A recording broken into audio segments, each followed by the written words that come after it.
Alright, here's my Kirby G4 from 1996, or Generation 4. And it came with all this gubbins. I got it off eBay a week or two back for £80 delivered. So I think that's quite a good price really for a G series Kirby. It's in pretty good condition. The only thing that was wrong with it, I guess you could say, was it was tarnished, the metal. But it came with a few of the optional accessories, including the zip brush, which is basically a turbo tool, and to clean it, if you needed to, you just press this button in here, which is quite difficult to do with one hand. Let's see if I can do it here.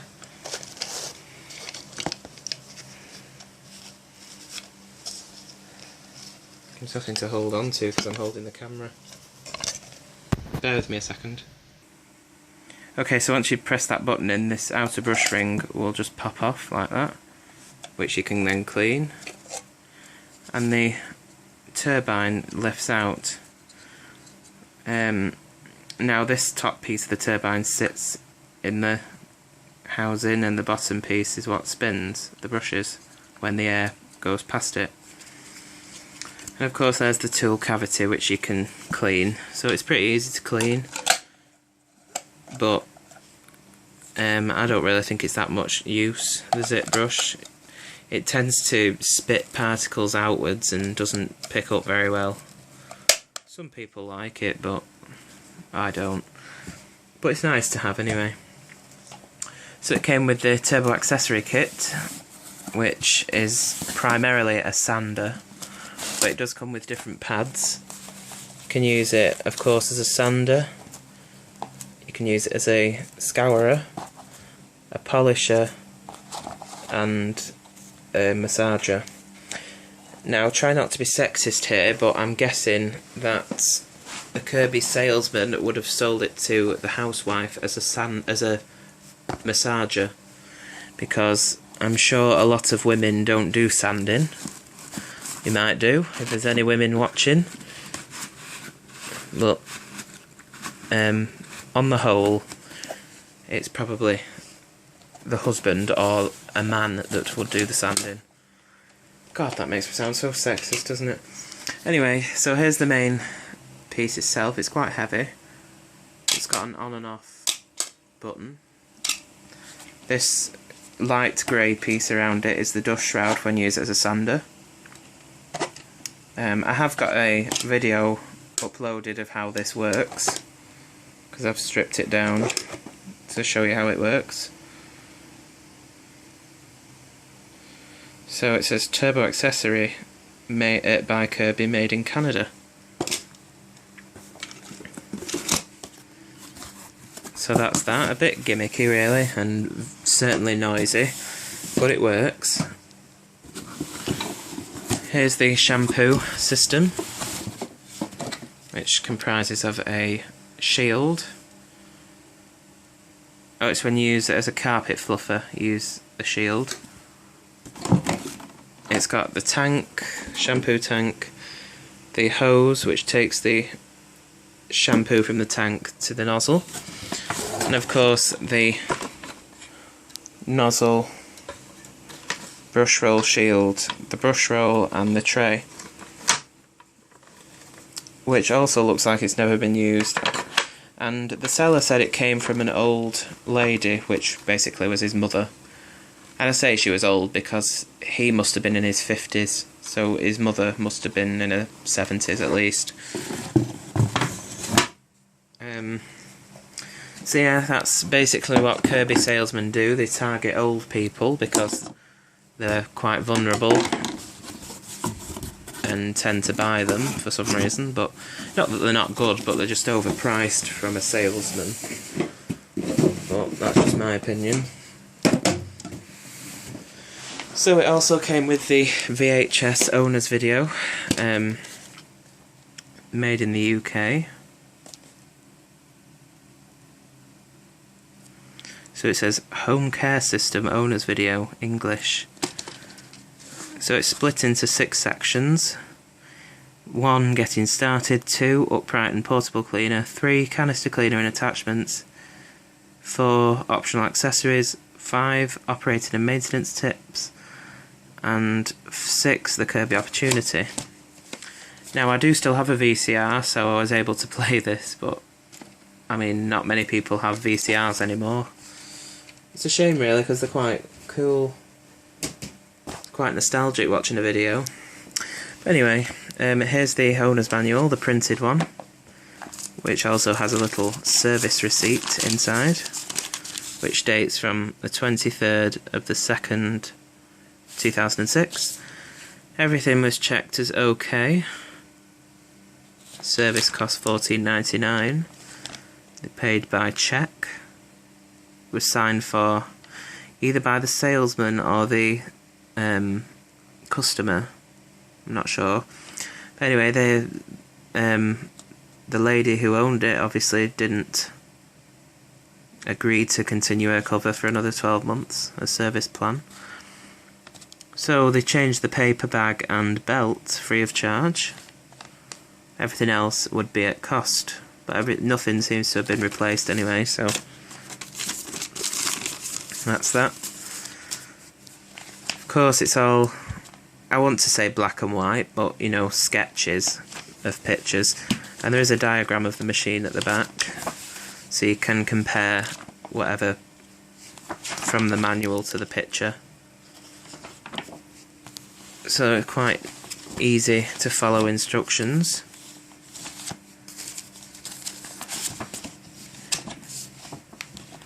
See what it says on the first page. It says, "Congratulations, you are now the proud owner of a world-class seriously, G4 by Kirby. The G4 is the result of years of extensive research. Dedicated Kirby engineers employed the latest state-of-the-art technology and the highest quality materials to design and build this, the latest generation Kirby." Well, that's the manual anyway. So here's the tool caddy. It's missing about 3 tools, which will be able to be sourced eventually, so it's not a big deal. So of course it's got the attachment hose, wall and sealing brush, suction control grip, 2 extension ones, the massage cup, the crevice tool with the removable brush, and the very nice soft horsehair bristle dusting brush, the shampoo slash portable sprayer, the portable shampooer, sorry, slash portable sprayer, with the shampoo cap screen, the air intake guard, and the inflator deflator tool. Now it's missing the portable handle, upholstery tool and surface nozzle, but it has everything else. They won't be difficult to source anyway, so it's not too bad. I just put this hose back on and I can show you the main Kirby itself.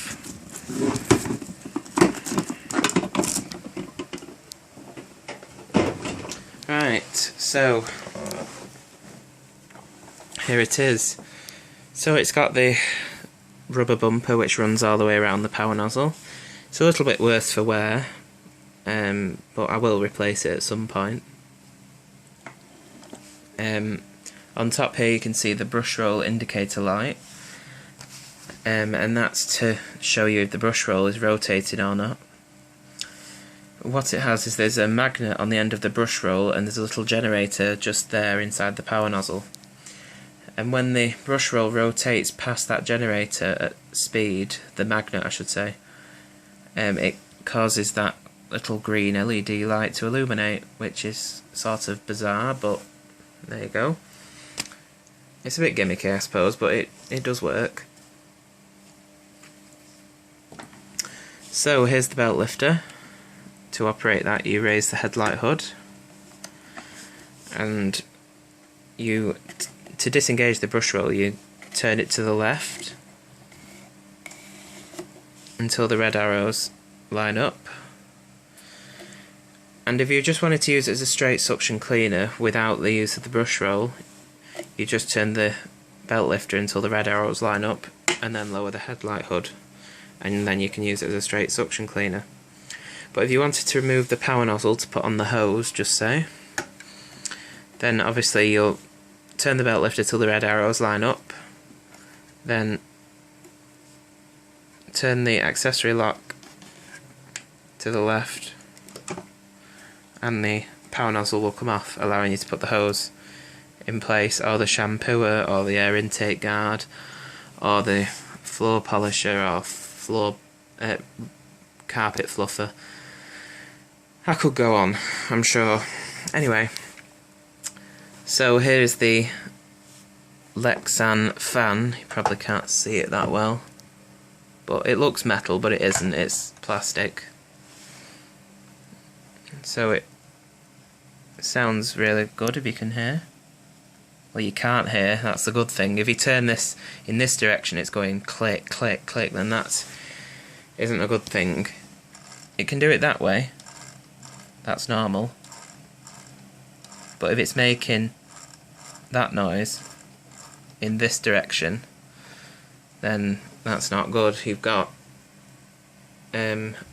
unseated carbon brushes,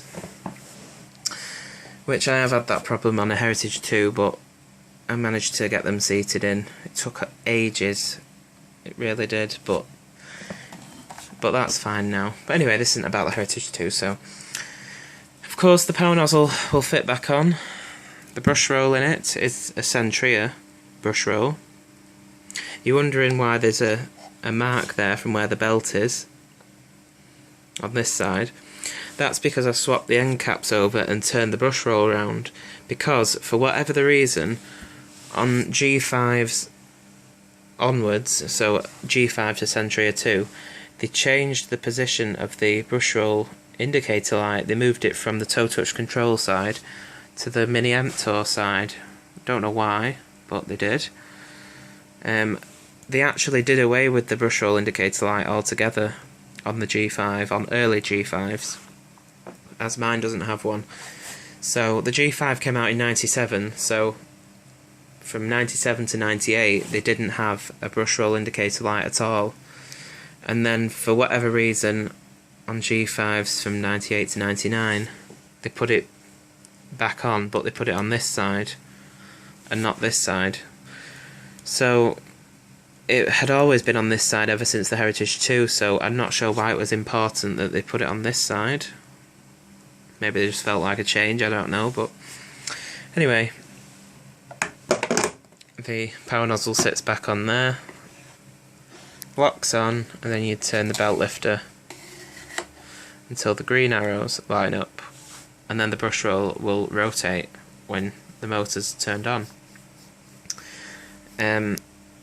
Now on G5s onwards to Centria and Centria 2, they had a little handle, which makes it easier to turn the belt lifter, because it's a bit awkward having to rotate this. I mean, it's still easy enough to do, but having the handle on it just makes it easier. Anyway, that's that. Of course, it has the headlight, as all Kirbys do, and it does work. It says Kirby on the bulb, so I'm guessing it's the original bulb. There you can see is the handle tilt latch. And when you have the handle tilt latch moved towards the bag, you can lift the front of the Kirby up, like so, to get over door thresholds and things. When it's in the centre position, it can go all the way down to get under furniture and such. If the handle's stood in the upright position, and make sure the handle tilt latch is in the centre, and you lower the handle all the way down and move it away from the bag, you can then store the Kirby in a vertical position as the handle is then locked in that position. but obviously you have to hold onto the handle when you unlock it so it doesn't fly up and hit you in the face. Coming around to this side is the height adjustment called the toe touch control. So it's got a bottom pedal and an upper pedal, and to raise the nozzle up you press the bottom pedal, to lower it down you press the upper pedal, which lowers it one notch at a time. And there is little bars above the toe touch control to indicate the nozzle height. So as you can see, there's 3. The spaces in between the bars, if you get what I mean, is the nozzle height. So 1, 2, 3, and it's at position. It's 3 notches down, basically. But it's on setting 4 because there's 7 positions. It sounds confusing, but hopefully you get what I mean. So anyway, to raise it back up, obviously you press the bottom pedal. And this was a bit of an issue on the Heritage 2 and Legend 2s, because you could just press this top pedal once and the whole thing would go shoom right down to the bottom position very quickly. I mean, they wore out very easily. Not when they were brand new, but after a few uses they would slip. But on the pre-Heritage 2 models and G series, it didn't seem to slip, as you can see. If I did that on my Heritage 2, it would just slip right down. But anyway, to set the height, you have it in its highest position first, and then you press it 1 notch at a time until you hear the motor change in tone, which means the brush roll will contact the carpet, and then you press it 1 more time and then the Kirby will be at the proper height. So that's the toe touch control. There's, you probably can't see it, there's a little air vent there which lets the exhaust air out from the motor. Rubber coated back wheels here, which for some reason have got dirty again. I did clean those, but they've picked up dirt quite easily. Here's the tech drive, so N and D. Neutral is what N stands for, and drive is what D stands for. So to push it around when the motor's not running, it has to be in neutral. So as you can see, if I put it in drive, it doesn't move. The back wheels lock up. So rule of thumb, it has to be in neutral when the motor's not running. But when the motor is running and you're using it on carpets, you can engage tech drive, and that makes it easier to push around. When you push forward on the handle, the wheels will rotate to assist pushing it forward. When you pull back on the handle, it reverses the clutch and the wheels will turn in the opposite direction, assisting you pulling it back. So that's why it's called tech drive power assist, because it assists you pushing it around, because these things are extremely heavy. Take my word for it.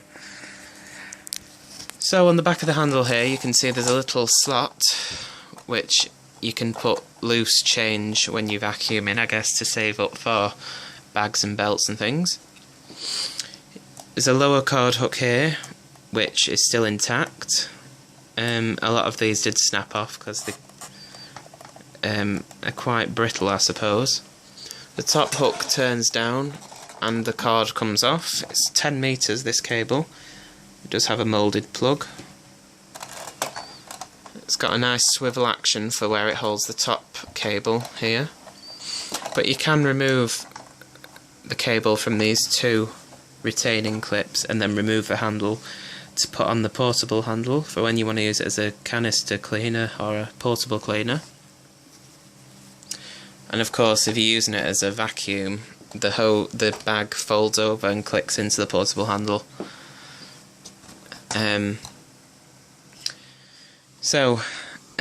Inside the bag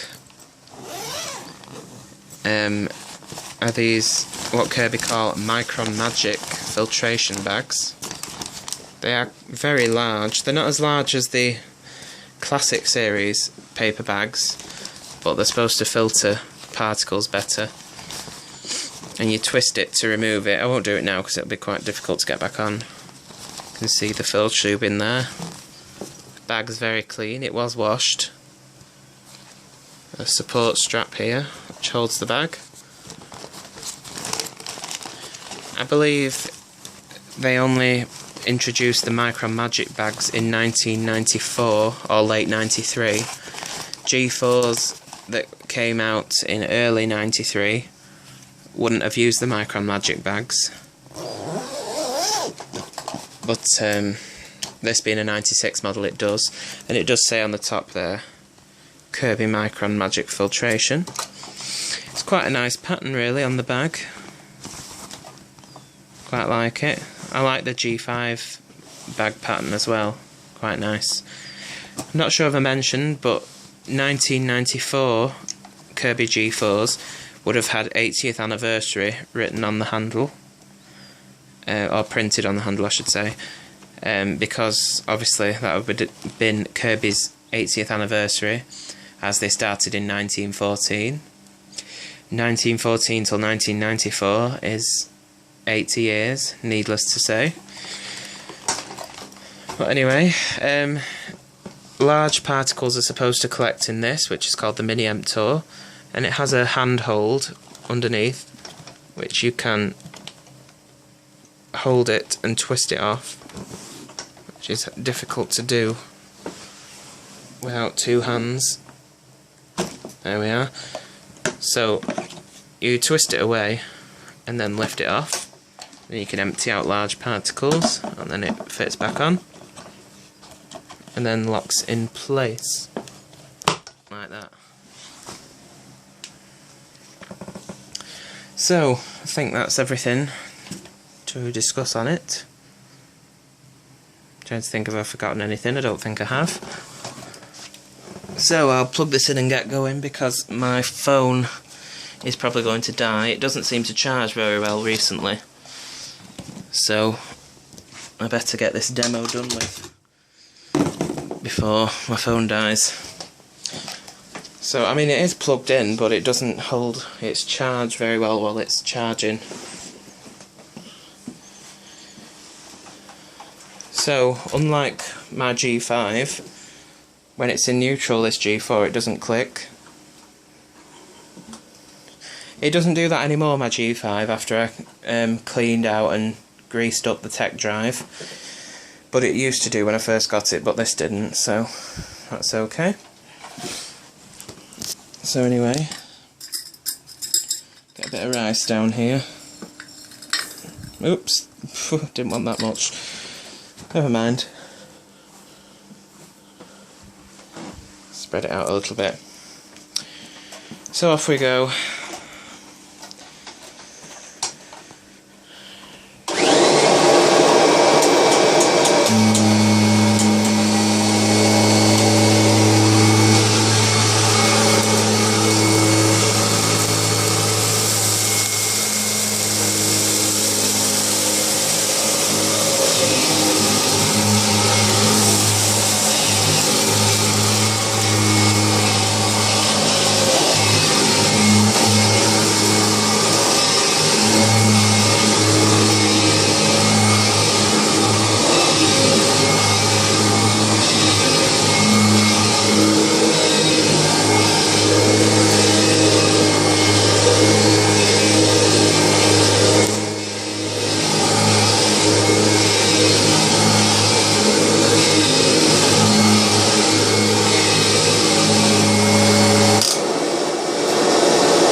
So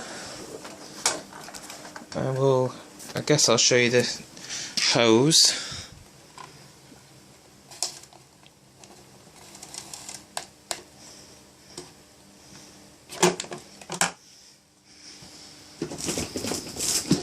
I won't bother putting any tools on it, but I guess I'll pick up these bits here. So for a dirty air upright, a Kirby has excellent hose suction. It's more airflow really than suction, but it's really good. Better than like say a Hoover Turbo Power or something. But anyway, here goes.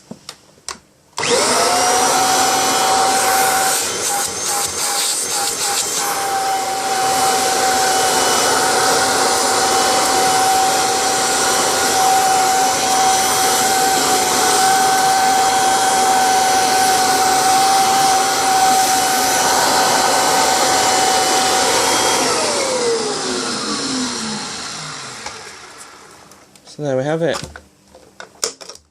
The Kirby G4 from 1996. So hopefully I can wrap this video up before my phone dies. So there it is. Thanks for watching, and I'll see you again very soon, hopefully. I've got a video of a Hoover Junior 1346 in brown coming up, because that should be arriving anytime soon, so look forward to a video on that. So once again, thanks for watching, and I'll see you very soon.